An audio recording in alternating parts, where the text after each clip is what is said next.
নমস্কার বন্ধুরা, welcome to my channel power of universe. আজকে আমি আপনাদের সাথে যেই বিষয় নিয়ে আলোচনা করব সেই বিষয়টি হলো ঋণ মুক্তির বিষয় নিয়ে বা লোন নিয়ে। আমাদের প্রত্যেকের জীবনেই এমন এক একটা পরিস্থিতি বা এমন এক একটা সময় আসে যখন আমাদেরকে লোন নিতে হয় বা কোনো ব্যক্তির কাছ থেকে চড়া সুদে টাকা নিতে হয়।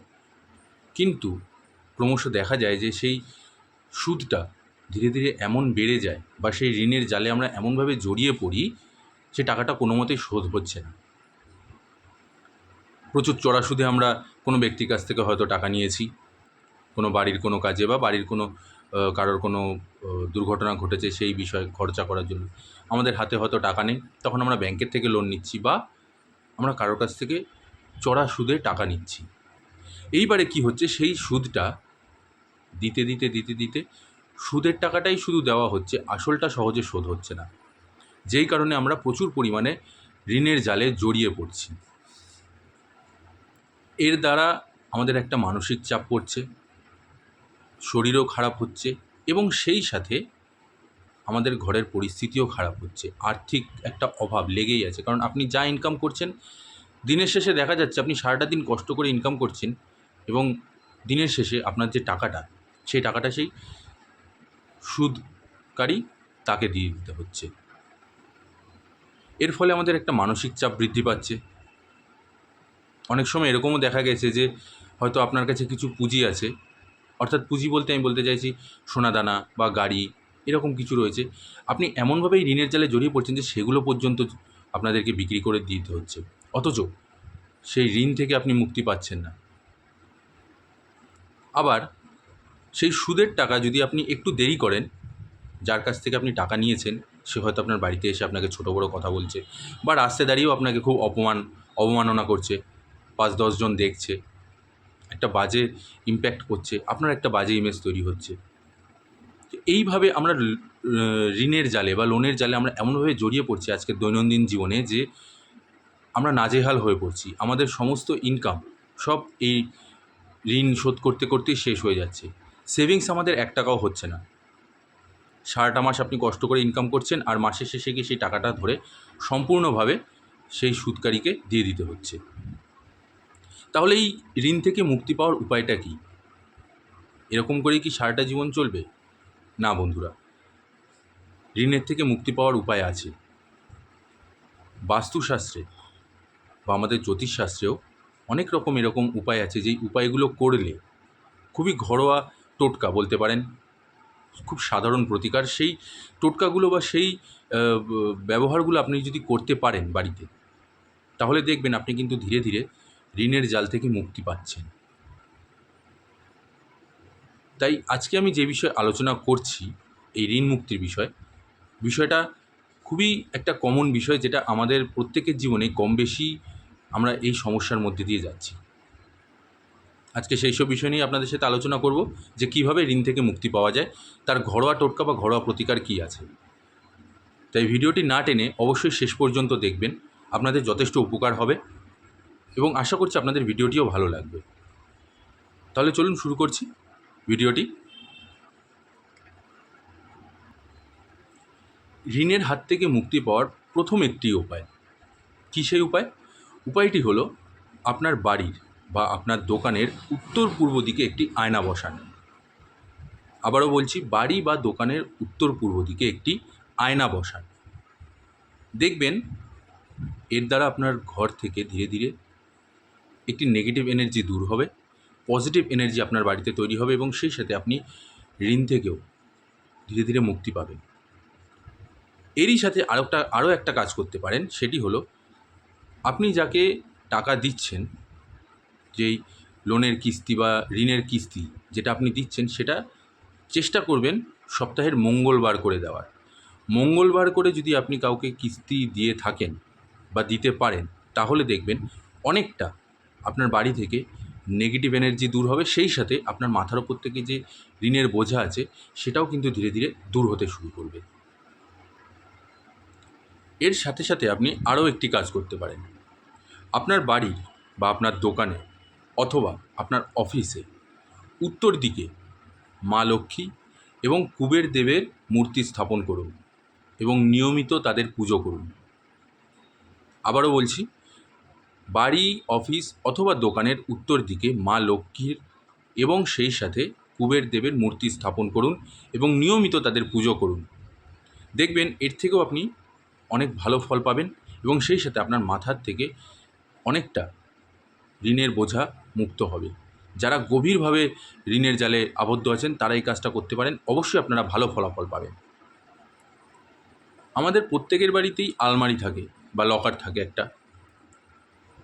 আমরা যদি সেই লকার বা আলমারিটিকে উত্তর দিকে স্থাপন করতে পারি, অথবা সেই সাথে যদি আপনি দক্ষিণ পূর্ব দিকেও যদি আপনি রাখতে পারেন, হয় উত্তর দিক না হলে দক্ষিণ পূর্ব দিক, এই দুটো দিকে যে কোনো একটি দিকে আপনি যদি বাড়ির আলমারি বা লকারটিকে রাখেন, তাহলে দেখবেন সেখান থেকেও কিন্তু আপনার অনেকটা ঋণের বোঝা মুক্তি হবে। আপনার মাথা থেকে অনেকটা ঋণের বোঝা কমতে থাকবে ধীরে ধীরে।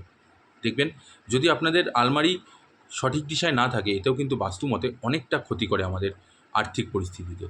তাই সম্ভব হলে অবশ্যই আলমারিটিকে বাড়ির উত্তর দিকে অথবা দক্ষিণ পূর্ব দিকে আপনি আলমারিটিকে বা লকারটিকে রাখুন, অনেকটা ঋণের বোঝা আপনার মাথা থেকে মুক্তি পাবে। বন্ধুরা, বাস্তুমতে আমাদের বাড়ির রং সেটাও কিন্তু অনেকটা বড় এফেক্ট করে। আমাদের ঘরের ভেতরের রং যদি ঘন নীল রঙের হয়ে থাকে, এর প্রভাবেও কিন্তু আমাদের বাড়িতে একটা নেগেটিভ এনার্জি তৈরি হয় এবং সেই সাথে আর্থিক সমস্যার বিরাট বড় সম্মুখীন হতে হয়। ঋণের বোঝা বা আর্থিক বোঝা মাথার থেকে নামেই না। সেই জন্য বাড়ির বা ঘরের রং, ভেতরের রং কোনো সময় ঘন নীল হওয়া উচিত নয় বা নীল রঙই হওয়া উচিত নয়।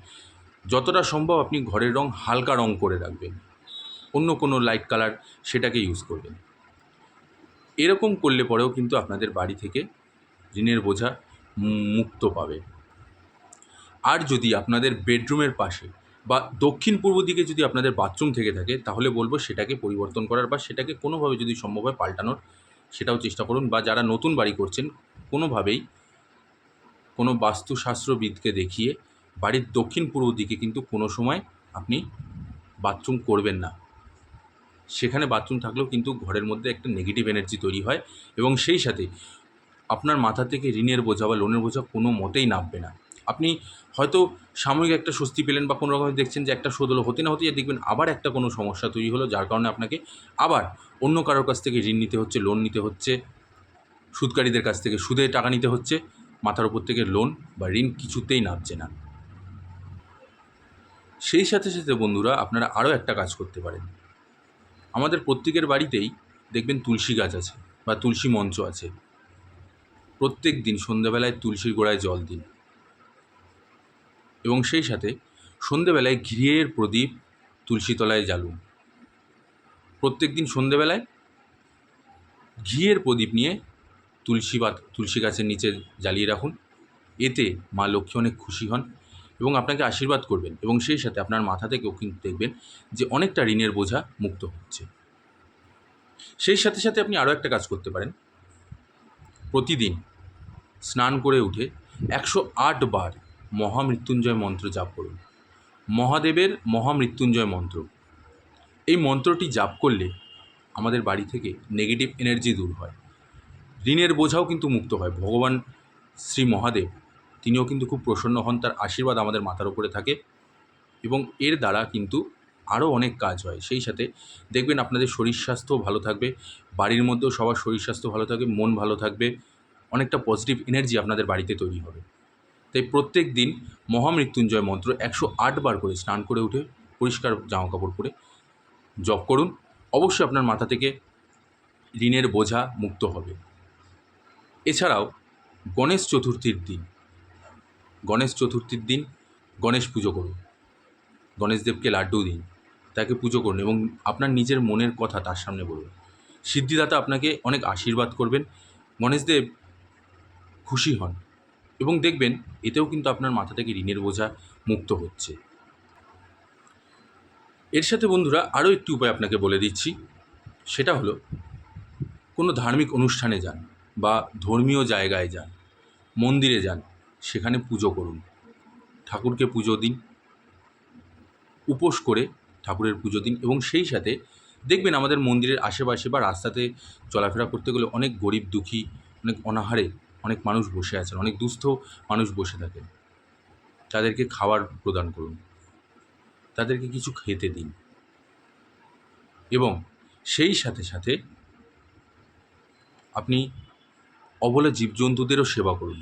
রাস্তায় অনেক গরু, কুকুর, ছাগল এরকম অনেক জীবজন্তু আছে যারা অবলা প্রাণী যেসব যারা রয়েছে তাদেরকে খেতে দিন।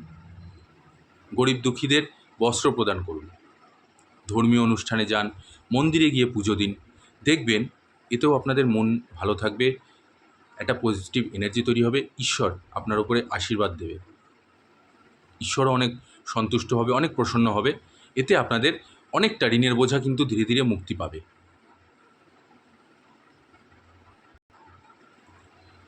এবার আমি সর্বশেষ যে উপায়টি বলবো সেটি হলো শনিবারের দিন স্নান করে উঠে পরিষ্কার জামাকাপড় পরে বজরংবলীর পুজো করুন এবং বজরংবলীর সিঁদুর নিজের মাথায় লাগান।